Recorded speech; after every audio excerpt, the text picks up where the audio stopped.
Hello everyone. Okay, workout 2 of the week. We're going back to a circuit. All right, so to go through a circuit, I'm going to explain it. I give you 2 groups. In group 1, you're going to have 4 exercises. Okay, you're going to run through each exercise 1 through 4 and then go back up, do 1 through 4 again, back up 1 through 4, back up 1 through 4. You're going to run through it 4 times. Okay, so that's 16 exercises in group 1. You're running each exercise at a 45-second interval. Okay, so obviously the goal is to keep your rest to a minimum, but rest as needed, right? Don't sacrifice form and technique for speed. It's not as important, right? We want to ensure that we have a safe, healthy workout so we can go back to the next day and do it again. All right, so as I said, you'd run through group 1 and then you go down to group 2 and do the exact same thing again. Run through exercise 1 through 4. You're going through them 4 times. Each exercise is 45-second intervals. Okay, so group 1, we're going to do Renegade Rows where you're going to focus on that contraction at the top. We're going to do step up with a knee drive. I brought my bench here. You can use a bench, chair, stair, box, whatever you have available. Side plank with a hip raise and then side shuffles down to your stomach at each end. Okay, so I'm going to start off with Renegade Rows. Now, the nice thing about circuits is, let me just get some weights here too. So, these can be done without weights, or if you have a weight available, you can utilize that as well. Okay, so, you're going to get into that plank position. Okay, feet shoulder width apart, core tight, shoulder blades back, get your hands underneath your shoulders, and get them spread out wide, right, pushing mid-hand. Drive those elbows in slightly to create some torque. So, what you're going to do is, if we're going to roll back, you're going to really pull back. You're going to contract that lat muscle back, okay? Really pull it back. Now, if you have weight, you can utilize it. Right? Even if you have 1 dumbbell. If I had 1, right? Okay, I can pull that lat back, roll it over, pull that lat back, roll it over. Okay? So you have the ability to, if you have 2,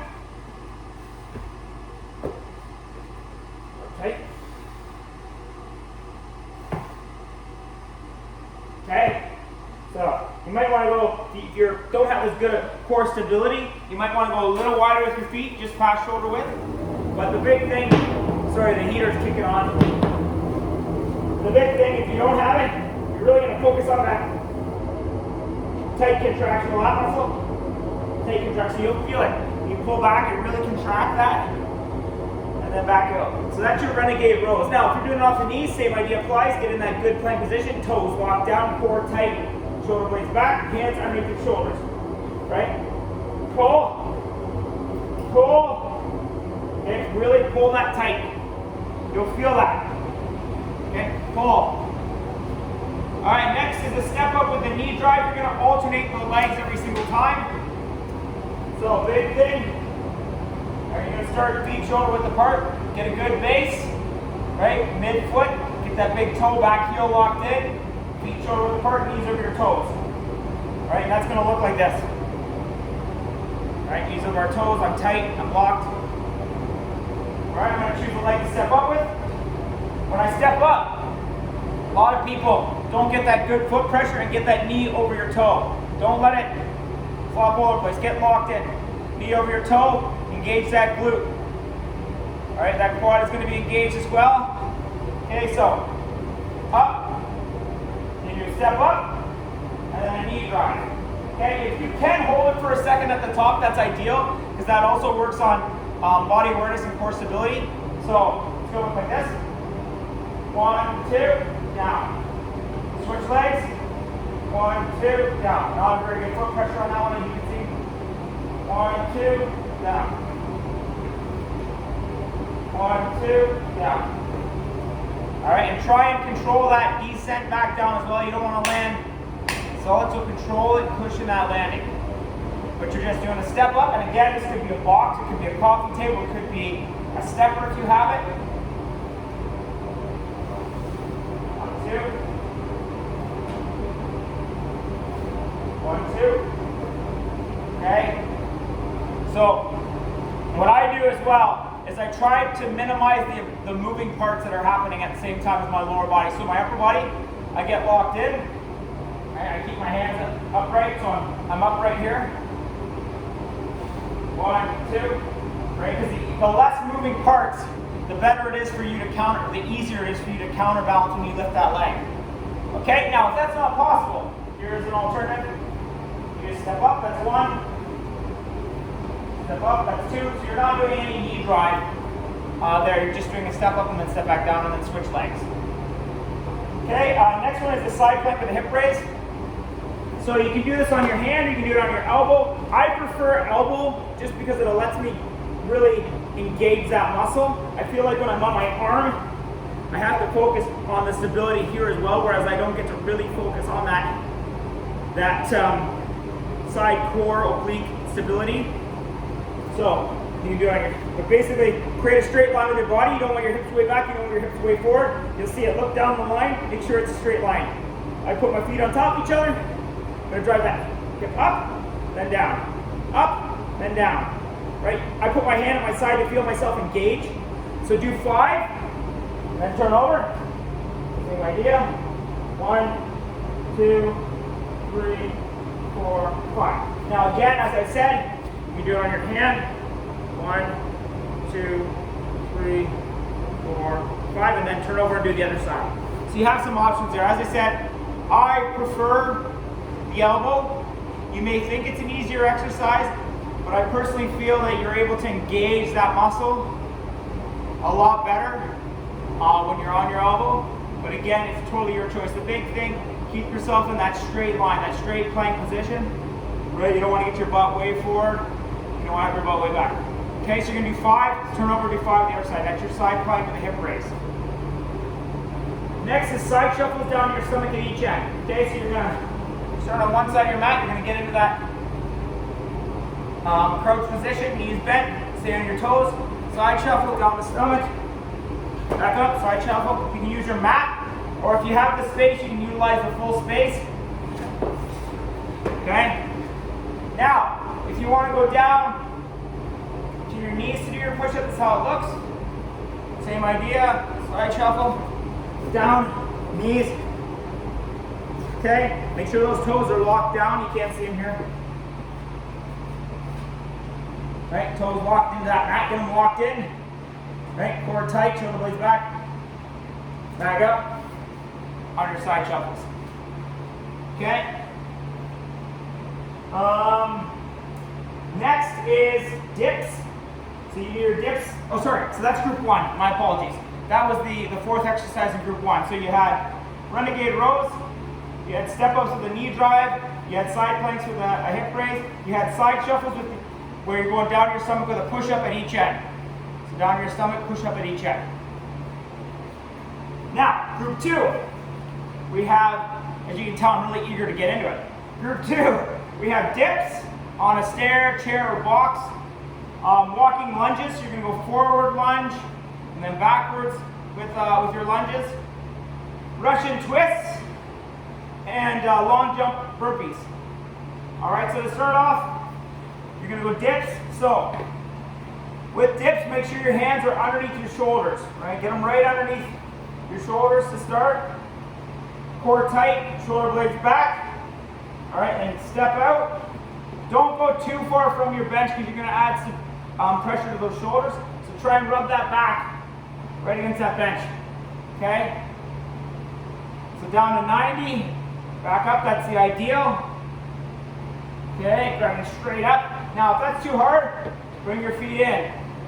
Right? The closer you get to the body, the easier it's going to be because you're taking a lot of the pressure of the exercise off of your upper body. You're using that lower body as a hinge to drive you back up. Okay, but the same idea applies. It's hand underneath the shoulders, core tight. Down to 90. Up. Okay, so that's your dips. Alright, and as I said, you can do it on a coffee table, a bench, a chair if you have a good solid chair, a stair if you have that available. So next is walking lunges. Okay, so what you're going to do is, you can utilize your mat if you want. If you have more space, obviously that's ideal. You can do a bunch of lunges forward, like 5 and then 5 backwards. But this is what you're doing.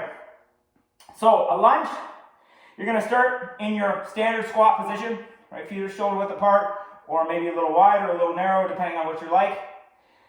Core tight, shoulder blades back. Okay, like you're holding that tennis ball between your shoulder blades.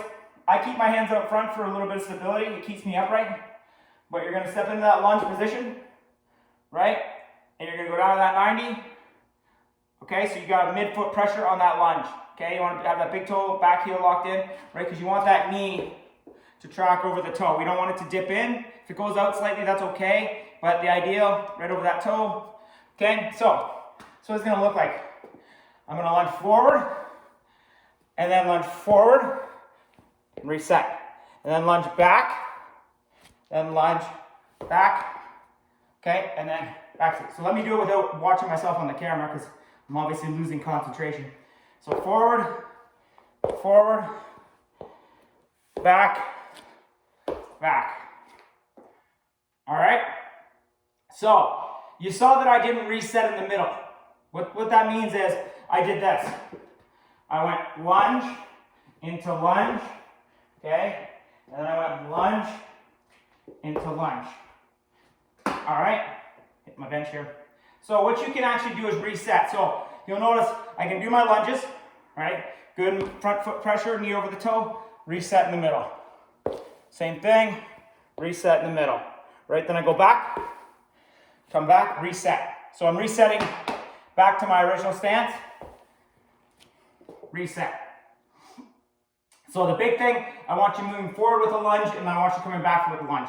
If you only have a smaller space, right, one forward lunge, reset, one backwards lunge, reset. Okay, just try and alternate the leg you went forward with, and obviously the leg you came back with. So you can do it this way. If I go forward with my left, I come back with my left, then I go forward with my right, and I come back with my right. Okay, so you have some options there. Obviously the ideal is to have more space, be able to do, say 5 forward and 5 backwards back. Okay, next is Russian twist. Okay, so big thing with Russian twist, knees are slightly bent. You're going to be going up and over. All right, those heels might leave the ground a little bit. But if you have an object of weight, whatever, it could be a backpack, could be whatever you have in the house. If you have a smash ball, that's ideal. If you have some dumbbells, that's ideal. What you can do is, right?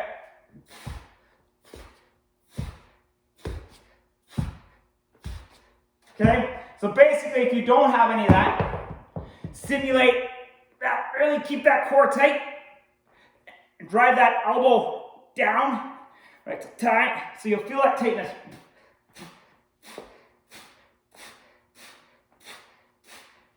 So really focus on driving that elbow down.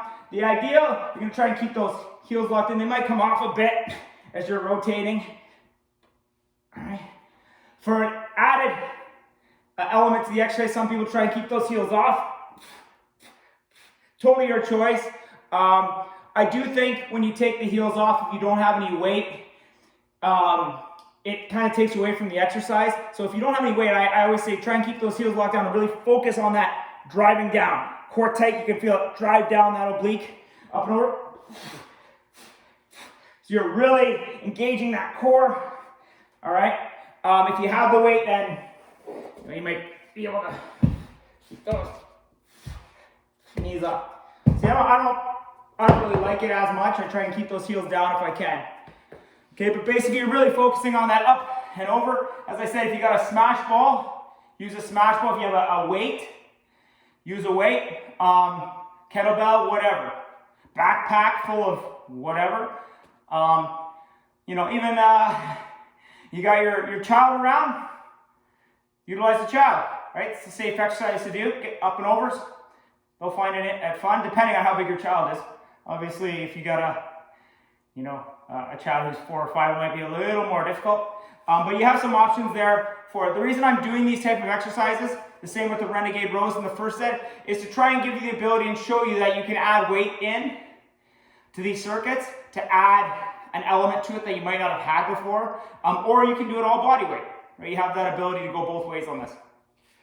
So that's your Russian twist. All right, and then last, certainly not least, is long jump burpees, everybody's favorite. So I'm just going to move these weights out of the way, sorry.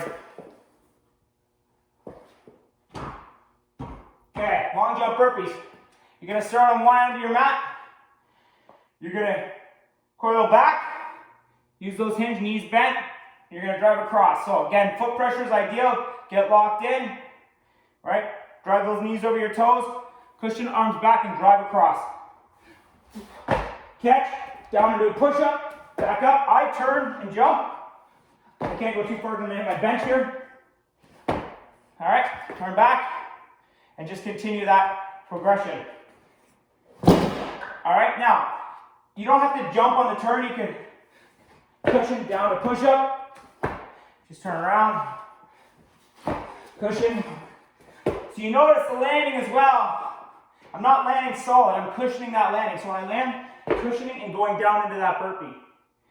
Okay? So if you can't jump as far, totally fine. Little jump, down, push up, back up, to the end, reset.